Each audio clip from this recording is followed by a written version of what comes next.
Hi everyone. I'm going to be reading you another story today. Our story is Giraffes Can't Dance, and I can find the title of our story on our front cover, which is what I'm looking at and showing you guys right now. I can also show you the spine, which is this part right here that holds the book together, and I can also show you the back cover as well. It's got some different animals than it did on the front cover. So on the front cover, Giraffes Can't Dance. It also tells us some people's names, but I'm not really sure whose. So I'm going to look inside and see if it can tell me exactly who is who. So if I look on this page, which is our title page, it has our title at the top again, Giraffes Can't Dance. And then it does tell us, so our author, it says by Giles Andrede. Is how I'm going to say that last name. I'm not really sure if that's right. It's our author, so he writes the words. And then it says illustrated by Parker-Rees. So Illustrator, he is going to draw the pictures. He's going to draw all these awesome pictures. This book has very beautiful pictures. So Giraffes Can't Dance. Gerald was a tall giraffe whose neck was long and slim, but his knees were awfully crooked and his legs were rather thin.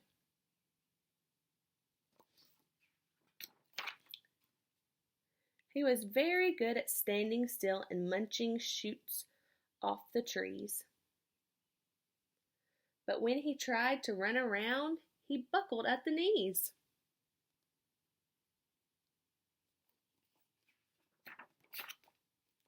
Now, every year in Africa, they hold a jungle dance where every single animal turns up to skip and prance.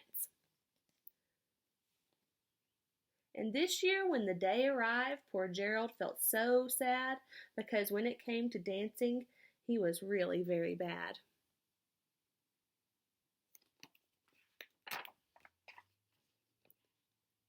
The warthogs started waltzing, and the hippos, those are rhinos, rock and rolled. The lions danced a tango that was elegant and bold.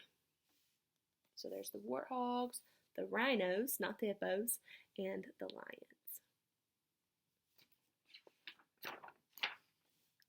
The chimps all did a cha-cha with a very Latin feel, and 8 baboons then teamed up for a splendid Scottish reel.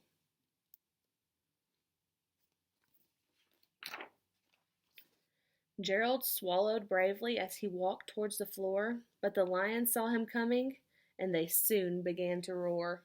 "Hey, look at clumsy Gerald," the animals all sneered. "Giraffes can't dance, you silly fool. Oh, Gerald, you're so weird."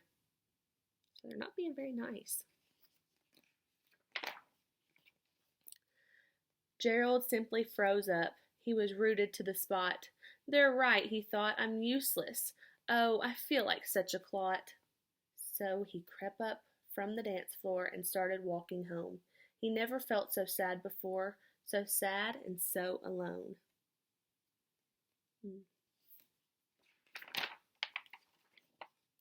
Then he found a little clearing and he looked up at the sky. "The moon can be so beautiful," he whispered with a sigh. "Excuse me," coughed the little cricket who'd seen Gerald earlier on, "but sometimes when you're different, you just need a different song."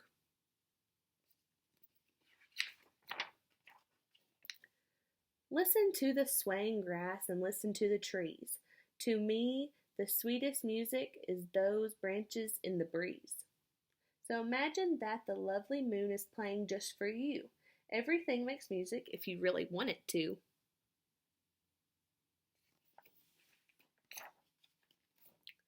With that, the cricket smiled and picked up his violin. Then Gerald felt his body do the most amazing thing. His hoofs had started shuffling, making circles on the ground. His neck was gently swaying and his tail was swishing round.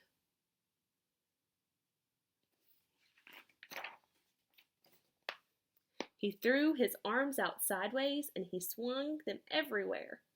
Then he did a backward somersault and leapt up in the air.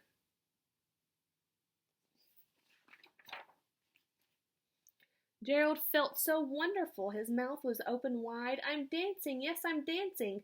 I'm dancing, Gerald cried.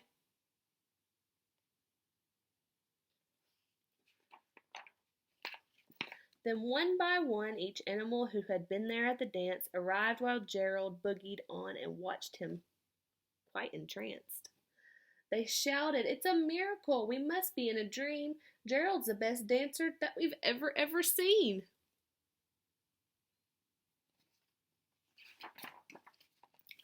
"How did you learn to dance like that? Please, Gerald, tell us how." But Gerald simply twirled around and finished with a bow.